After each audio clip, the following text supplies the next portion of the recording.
श्री स्वामी समर्थ. तुम्हा सर्वांचे आपल्या यूट्यूब चॅनलवरती मी अगदी मनापासून स्वागत करते.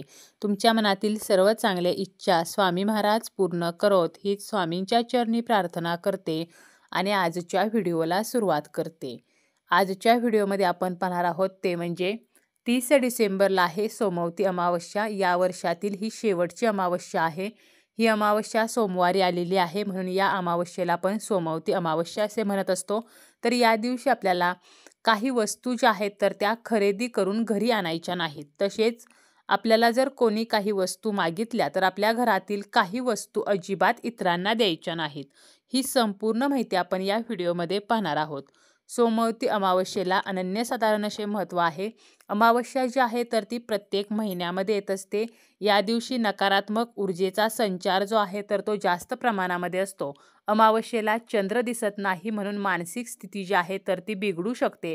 त्याचप्रमाणे या दिवशी जर आपण काही वस्तू खरेदी करून घरी आणल्या तर याचे नकारात्मक प्रभाव होत असतात आणि आपल्याला अशुभ फळ जे आहे तर ते मिळत असते.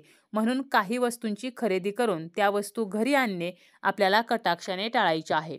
अशा कोणत्या वस्तू आहेत ज्या आपल्याला खरेदी करायच्या नाहीत आणि अशा कोणत्या वस्तू आहेत ज्या इतरांना द्यायच्या नाहीत, तर हे आपण पाहणारच आहोत. पण त्यापूर्वी तुम्ही जर चॅनलवरती नवीन असाल आणि पहिल्यांदाच माझे व्हिडिओ पाहत असाल तर चॅनलला सबस्क्राईब करा. व्हिडिओ माहितीपूर्ण वाटला तर व्हिडिओला लाईक करा. प्रत्येक महिन्यामध्ये अमावस्या तिथी ही येत असते आणि अमावस्या झाल्यानंतर नवीन मराठी महिन्याची सुरुवात होत असते. जेव्हा जेव्हा आपल्या घरी माता लक्ष्मी येते तर त्यापाठोपाठ तिची बहीण अलक्ष्मी म्हणजे गरिबी आणि दरिद्रता येत असते. परंतु ज्या ठिकाणी गरिबी आहे, अलक्ष्मी आहे, तर त्या ठिकाणी माता लक्ष्मी कधीही प्रवेश करत नाही. म्हणूनच आपल्याला अमावस्येच्या दिवशी काही वस्तू घरी आणणे हे आपल्याला कटाक्षाने टाळायचे आहेत. या वस्तू ज्या आहेत तर त्या खरेदी करून आपल्याला घरी अजिबात आणायच्या नाहीत. या वस्तू खरेदी करून आपण दान स्वरूपामध्ये देऊ शकतो, परंतु घरामध्ये मात्र आपल्याला त्या वस्तू आणायच्या नाहीत. पहिली वस्तू आहे ती म्हणजे मीठ. आपल्या आयुष्यामध्ये मिठाला अनन्यसाधारण महत्त्व आहे. मिठाशिवाय जेवण नाही असे सुद्धा म्हटले जाते. ज्योतिषशास्त्रामध्ये सुद्धा मिठाला अतिशय महत्त्वाचे स्थान देण्यात आलेले आहे. आर्थिक समस्या दूर करण्यासाठी मिठाचे काही उपाय सुद्धा केले जातात. त्याचप्रमाणे मीठ जे आहे तर ते नकारात्मकता नष्ट करते. मिठामुळे आपल्या घरामध्ये सकारात्मकतेचा संचार राहत असतो. त्याचप्रमाणे राहू आणि केतू यांचा नकारात्मक प्रभाव कमी करण्यासाठी मीठ जे आहे तर ते उपयुक्त आहे.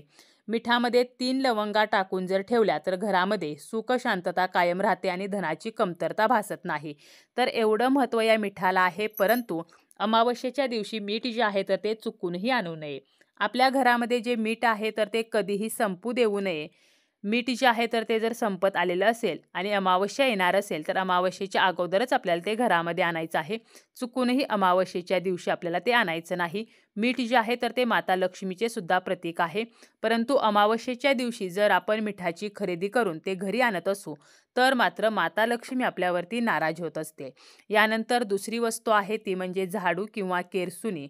दररोज आपण आपल्या घराची स्वच्छता करत असतो, त्यासाठी झाडू किंवा केरसुणीचा वापर करत असतो. समुद्रमंथनातून जी रत्ने बाहेर पडली तर त्यासोबत अलक्ष्मी सुद्धा आली. अलक्ष्मी ही अशुभाची, दुर्भाग्याची, अपयशाची देवता आहे. तर अशी ही अलक्ष्मी आपल्या घरामध्ये येऊ नये म्हणूनच आपण झाडूच्या साहाय्याने घराची स्वच्छता करत असतो आणि आपल्या घरातील जी काही अलक्ष्मी आहे, घराचे जे काही दारिद्र्य आहे तर ते बाहेर घालवत असतो.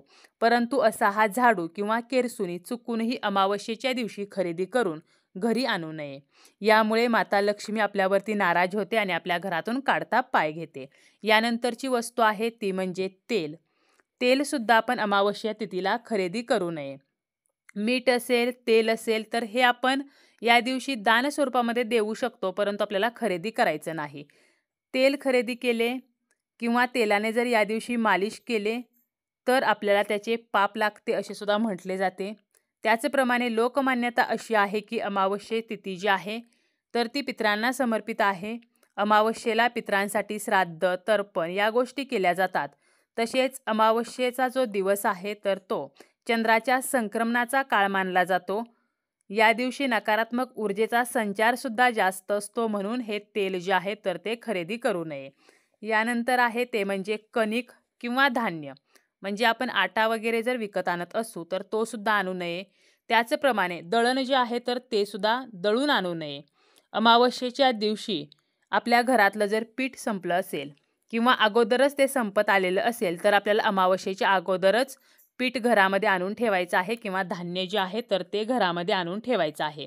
कारण अमावस्या तिथीला जर आपण कणिक, धान्य या गोष्टी घरामध्ये आणल्या तर पितृदोष लागू शकतो आणि त्या धान्याचा किंवा त्या पिठाचा लाभ जो आहे तर तो आपल्याला मिळत नाही, ते सर्व पितरांना समर्पित होते.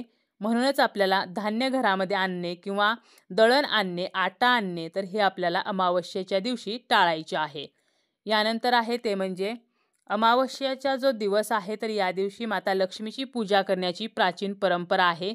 त्यामुळे या दिवशी मांसाहार जो आहे तर तो आपण करत नसतो आणि म्हणूनच आपल्याला घरामध्ये मांस, मटण, मद्य अशा गोष्टी आणायच्या नाहीत. कारण या दिवशी मांसाहार करणे, मद्यपान करणे, तामसिक अन्नपदार्थाचे सेवन करणे या गोष्टी वर्ज्य मानलेल्या आहेत. त्यामुळे या गोष्टी घरामध्ये आणणे किंवा याचे सेवन करणे हे नुकसानकारक मानले आहे आणि आध्यात्मिक दृष्टीने सुद्धा ते अशुभ आहे. यामुळे देवता नाराज होतात आणि आपण केलेल्या सत्कर्माचे पुण्य आपल्याला मिळत नाही. म्हणून आपल्याला या दिवशी तामसिक अन्नपदार्थाचं सेवन करायचं नाही किंवा मांसाहार जो आहे तर तो घरामध्ये आणायचा नाही. त्याचप्रमाणे अमावस्येचा जो दिवस आहे तर या दिवशी नकारात्मक ऊर्जेचा संचार जास्त असतो. म्हणून पूजेचे साहित्य या दिवशी खरेदी करून घरी आणू नये. अमावस्येचा संबंध हा पितरांशी जोडला असल्यामुळे शुभ कार्यामध्ये ज्या ज्या वस्तू लागतात किंवा देवपूजेमध्ये जे जे साहित्य लागते तर त्याची या दिवशी खरेदी करू नये. यामुळे सुद्धा आपल्या आयुष्यामध्ये विघ्न जी आहेत तर ती येत असतात. अमावस्या जर सोमवारी आली तर तिला आपण सोमवती अमावस्या म्हणत असतो आणि सोमवार या वाराला चंद्रग्रहाचा वार समजले जाते आणि म्हणूनच सोमवारी म्हणजेच सोमवती अमावस्येला खेळाशी निगडीत वस्तू, संगीत क्षेत्राशी निगडीत उपकरणे, गाडी, मोबाईल, कॉम्प्युटर, वह्या, पुस्तके, इलेक्ट्रॉनिक वस्तू तर या वस्तूंची सुद्धा खरेदी करू नये. आणि त्याचप्रमाणे या दिवशी आपल्याला जर काही वस्तू दान करायच्या असतील, वस्त्रदान करायचे असेल किंवा आपल्याला ब्राह्मणाला शिदा जो आहे तर तो द्यायचा असेल, त्यामध्ये मग मीठ आलं, पीठ आलं, तांदूळ आले तर ह्या ज्या वस्तू आहेत तर त्या आपण दान स्वरूपामध्ये देऊ शकतो. परंतु लक्षात घ्या त्या आपल्याला खरेदी करायच्या नाहीत. आता या दिवशी जर आपल्याला कोणी आपल्या घरातील काही वस्तू मागत असेल तर त्या द्यायच्या नाहीत. अशा कोणत्या वस्तू आहेत तर सर्वात महत्त्वाचं म्हणजे उधार पैसे आपल्याला या दिवशी द्यायचे नाहीत. अमावस्या जी आहे तर ती लक्ष्मी मातेला समर्पित आहे म्हणून उधार पैसे द्यायचे नाहीत. कारण एक प्रकारे माता लक्ष्मीचा तो अपमान असतो. तसेच सोन्याचे दागिने कोणालाही देऊ नयेत.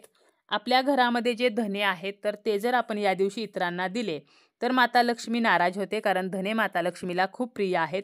तसेच लक्ष्मीला प्रिय असलेली हळदसुद्धा कोणाला द्यायची नाही. लवंग, वेलची या गोष्टी आपण इतरांना दिल्या तर कुलदेवी नाराज होते, कर्ज फिटत नाही, आर्थिक अडचणी वाढतात. म्हणून या वस्तू द्यायच्या नाहीत.